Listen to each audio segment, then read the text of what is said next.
al-af'al, segala perbuatan Nabi sallallahu alaihi wasallam. Yang dulu salah menyatakan salah suatu daripada dalil iaitu pembahasan bagi ilmu usul fiqh ni, iaitulah perbuatan Nabi sallallahu alaihi wasallam. Kerana perbuatan Nabi ni ialah sebagai hujjah yang menyabitkan akan hukum. Maka orang mesti akan menyata dan menerangkan iaitulah tangan salah satu daripada hujjah di sisi ulama usul fiqh ni, perbuatan Nabi sallallahu alaihi wasallam. Sing soal ma yakunu fa'luhu sallallahu alaihi wasallam khususiyatan. Bilakah adalah perbuatan Nabi ni khusus sallallahu alaihi wasallam, khususiyatan ialah ketentuan bagi Nabi. Jadi kalau mengikut dalam syarahannya, perbuatan Nabi ni telah terbagi kepada dua bahagian yang pokok. Yang pertamanya perbuatan yang ketentuan dengan Nabi sallallahu alaihi wasallam. Yang keduanya perbuatan Nabi ni ialah tidak tentu dengan Nabi sallallahu alaihi wasallam. Maka musannaf akan menyata perbuatan yang ketentuan dengan Nabi. Jadi bilalah perbuatan ni khususiyah, ketentuan dengan Nabi, artinya taharuflah bagi ummah ni nak apa mengerja dan membuat seperti Nabi sallallahu alaihi wasallam. Walaupun kita katanya kita nak ikut laqad kana lakum fi rasulillahi uswatun hasanah. Jadi ikutan yang baik, memang ikutan yang baik. Kita nak ikut sunnah Nabi, tapi bila lah perbuatan ketentuan dengan Nabi, kita umat ni tak boleh ikut juga. Kenapa? Kerana benda itu adalah ditentukan oleh Allah Subhanahu Wa Taala bagi Nabi sallallahu alaihi wasallam. Jin jawab yakunu khususiyatan lahu in kana wajhul qurbati wa ta'ati wa dalla dalilun ala qisasi bi. Adalah perbuatan Nabi ni khususiyatan lah, ialah ketentuan dan tentu bagi Nabi SAW ni dua kait. Kait yang pertamanya in kana wajhul qurbati wa ta'ati. Jika adalah kalau pakai kana menurut domain atau wajah ingkana, jika adalah fa'luhu perbuatan Nabi ni wajhul qurbati wa ta'ati, ai ala wajhil qurbati wa ta'ah, di atas wajah ibadat dan ta'at. Kiranya kalau lah perbuatan Nabi ni iaitulah wajah ibadat ta'at, sama ada ibadat ta'at ni yang wajib ke yang sunat ke, maka yang pertamanya ialah tentu dengan Nabi lah. Lagi pula wadalla dalilun ala qisasi bi, ni kait yang kedua. Kerana perbuatan Nabi ni semata-mata ibadat dan taat ni belum tentu lagi benda tu adalah ketentuan dengan Nabi. Hanya kait yang keduanya wadalla dalilun ala qisasi bi, padahal menunjuklah oleh dalil daripada syarak ni ala qisasi bihi, di atas ketentuannya al-fa'lil mazkur ni, perbuatan Nabi tersebut bihi bin Nabi sallallahu alaihi wasallam.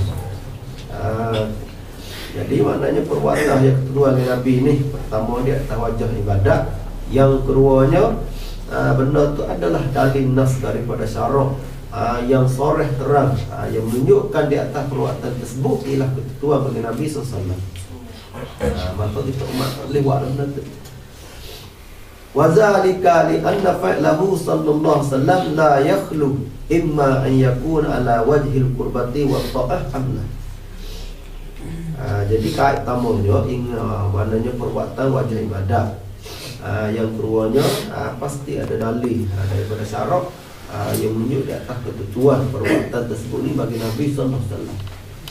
Wa zalika, dan mula kenyataan bila lah perbuatan tu ialah ibadat, lalu ada dalil yang menunjuk di atas tertentu bagi Nabi, pastilah perbuatan tersebut makna ketentuan bagi Nabi. Dalil kenyataannya li anna fa'lahu sallallahu alaihi wasallam la yakhlu imma an yakuna ala wajhil qurbati wa ta'ati Allah. Kenyataannya wazali mana wabayan zalim, kenyataan dimakiannya ai ikhtisasi bih in kan ala wajhal qurbah wa ta'ah, Wadalla dalilu ala qisasi bih ni. Kenyataannya kerana wasa perbuatan Nabi sallallahu la yakhlu, tidak sembunyi, imma an yakuna ala wajhil qurbah wa ta'ah amma. Perbuatan Nabi ni mula-mulanya ada kalanya di atas wajah ibadat, ada bukan wajah ibadat. Fa in kana ala wajhil qurbah wa ta'ah, maka jika adalah perbuatan Nabi di atas wajah ibadat, perbuatan itu ialah perbuatan yang masa ibadat, la yakhlu, maka tak sembunyi, imma indallah, tapi lagi tak ni sebenarnya fa indallah. Dengan dalam tafsir lah, fa indallah dalilun ala qisasi bih. Perbuatan Nabi ni yang ialah ibadat ni, itu tafsir pula. Fa indallah dalilun ala qisasi bih, maka jika menunjuk dalil, ada dalil nah syarak ni di atas ketentuan, tunjuk-tunjuk di atas tertentu perbuatan tersebut ni, bihi bin Nabi SAW, jawabin yuhmalu alaih, pastilah ditanggungkan perbuatan yang tersebut. Alaihi kana zamdah ay ala qisasi, di atas ketentuan Nabi sallallahu alaihi wasallam. Artinya perbuatan tersebut tu tak bolehlah kita ubah ikut dan nak mengejar dan nak beramalkan. Misalnya qaziyadatin nikah ala arba'ati niswah, seperti lebih kahwin ni di atas 4 orang perempuan. Jadi kahwin lebih pada 4 orang ni ketentuan dengan Nabi SAW. Kita umat ni tak boleh ikut. Betul ayat Quran, ayat Allah Ta'ala kata, fankihu ma taba lakum masna wa sulasa wa ruba'. Masna 2, wa sulasa 3, 5, wa ruba' 4. 5, 4, 9. Boleh ke kahwin 9? Itu kalau ayat zahir gitu. Kalau masna wa sulasa wa ruba' tu udun ni maknanya lapar yang kedua ni sebagai takkid dari lapar pertama ni. Masna wa sulasa wa ruba'nya 2, bukan 2, 4. 3 ni betul 4 lapar tak. Hanya 2, kalau ada kalanya 2, ada 3, 4 lagi. Itu pun kait lagi belakang sekiranya kalaulah kamu ni adil. Kalau tak adil tak boleh. Wa illam yadulla dalilun, dan jika menunjuk oleh dalil pula. Wa illam yadulla dalilun, dan jika tidak menunjuk oleh dalil, tiba-tiba tidak ada dalil datang nasran pada syarak yang menunjukkan di atas ketentuan perbuatan taat yang tersebut ni bagi Nabi, fala yahtassu bihi sallallahu alaihi wasallam, maka tidak tertentulah al-fa'lul mazkur bihi dengan Nabi sallallahu alaihi wasallam. Arti kita umat ni bolehlah mengejar dan buat perbuatan tersebut. Kenapa? Lianna Allah Ta'ala, kerana Allah Ta'ala ni qala, berfirman Allah Ta'ala, laqad kana lakum fi rasulillahi uswatun hasanah. Apa? Iaitu Allah Ta'ala menyuruhkan kita umat ni dengan mengikut Nabi sallallahu alaihi wasallam. Lianna Allah Ta'ala laqad amarna an naqtadiya bihi sallallahu alaihi wasallam bidalili qaulihi sallallahu alaihi wasallam, bidalili qaulihi ta'ala laqad kana lakum fi rasulillahi uswatun hasanah. Allah Ta'ala suruh kita umat ni mengikut Nabi. Dalilnya Allah Ta'ala cerita, laqad kana lakum, sesungguh adalah bagi kamu di Rasulullah, pada Rasulullah Allah ni uswatun hasanah, mana khoslatun wa qudwatun hasanah, ada ikutan yang baik, contoh tauladan yang baik yang pasti kamu kena ikut. Artinya kita umat boleh ikut. Wa illam yakun ala wajhil qurbah wa ta'ah, dan jika tidak adalah fa'luhu, perbuatan Nabi ni ala wajhil qurbah wa ta'ah, di atas wajah ibadat la ta'ah, fala yahtassu bihi, maka tidak tertentu perbuatan tersebut bihi dengan Nabi sallallahu alaihi wasallam. Sekiranya kalaulah perbuatan Nabi ni bukan ibadat, maka benda itu sama ada maknanya tidak tentu bagi Nabi, boleh kita ikutlah. Bagaimana misalkan akli seperti makan wa syurbi dan minum wa ghairi iman. Sing soal ma hukmu ma la yahtassu bihi. Jadi khulasah nak kita katanya perbuatan Nabi ni itu tidak ada benda haram dan benda makruh sama sekali. Atas wajah, walaupun di atas wajah benda yang harus sekalipun, mana kita tahu walaupun bukan di atas wajah qurbah, wajah ibadat sekalipun, tak akan berlaku taksir, tidak ada perbuatan. Kulasanya tidak adalah perbuatan Nabi ni haram ke makruh, bahkan khilaful aula pun tidak akan berlaku sama sekali nasbah dengan Nabi sallallahu alaihi wasallam. Itu nasbah dengan Nabi lah. Adapun nasbah dengan ummah, Nabi itu nak taklimil ummah atau tasyri'ul ahkam, nak mengajar ke ummah atau nak menyatakan hukum kepada ummah, maka berlakulah apa benda makruh pada Nabi SAW atau khilaful aula. Tapi Nabi hijau ke benda makruh khilaful aula ni, nasbah dengan Nabi tak makruh tak khilaful aula pun. Hanya nasbah dengan Nabi adalah wajib. Artinya wajib lah nasbah dengan Nabi. Kenapa? Kerana Nabi ni nak menyatakan ahkam hukum kepada umat, dan taklimul ummah atau ahkam apa bayanu hukm syar'i itu. Seperti Nabi ambil wudu sekali masalah, atau Nabi ambil wudu 2 kali masalah, benda makruh tu. Jadi makruh sungguh. Tapi nasbah dengan Nabi tak dikata makruh. Hanya nasbah dengan Nabi itu dikatakan wajib. Itu nak kita katanya perbuatan Nabi ni tidak ada pun bagi Nabi ni yang makruh dan khilaful aula nasbah Nabi. Bahkan ada juga Nabi menghijau benda makruh khilaful aula ni tu.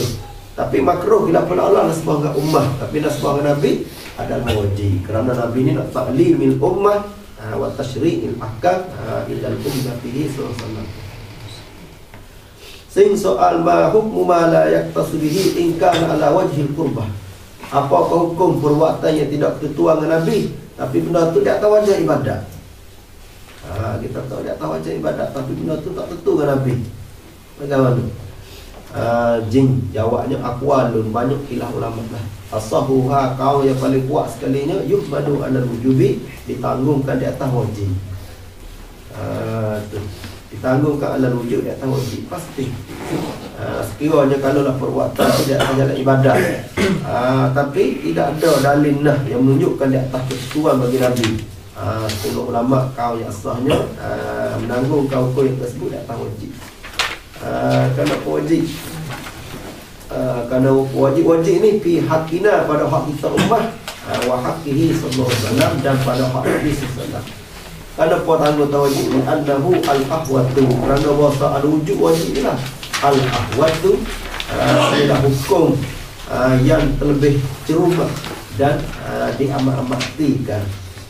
Al-ahwatu ni maknanya yang terlebih cerumat dan mengamat-amatikan pada pihak keluarlah seseorang ni daripada tuntutan syarat. Kalau kita layan kata al-ahwatu fil khuruji an uhdatis syarti, mana lebih cerumat mengamat-amatikan pada pihak keluar dan terlepas selamatlah seorang ni daripada takutan tuntutan syarat. Jadi bila kita tanggung dah wajib tak ada kena benda-benda wajib ni bila kita buat dapat pahala, tapi bila kita tinggal dapat dosa. Tak sambung lagi sekiranya kali kita tanggung tak sunnah. Kalau tanggung tak sunnah, sunnah ni buat dapat pahala, tapi tinggal tak dapat apa. Itu sekiranya kalau lah pada wakil syarat tu wajib, hati kita tanggung tak sunnah, maknanya tuntutan syarat tu tak lepas lah kat tadi itu lah. Kerana itulah ulama katanya satu-satu masalah bila dah berlaku khilaf masalah, jadi kita keluar daripada khilaf itu sunnah. Contoh kita kata benda ni kata haram, ni kata makruh, jadi al-khuruju minal khilaf mustahabun, keluar daripada khilaf tu adalah sunnah. Pakai buat tu, tapi itu biasanya bila lah satu-satu hukum, satu masalah khilaf di antara wajib dan sunnah di isi mazhab Imam Syafi'i ini, ia telah sunat tu benda tu.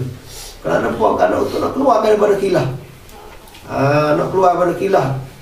Jadi samalah bila lah tanggung di atas wajib ni, artinya sekira takdir di segi wakil kita tahu hukum tu sunat, tak ada hal sebab kita buat tu dah dapat dah.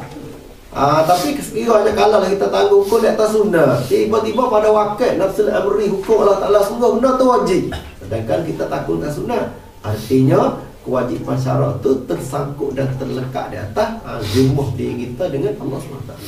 Kerana itulah pendapat yang pertama ni, ciumat mereka, amati mereka nya tanggung ke di atas wajib.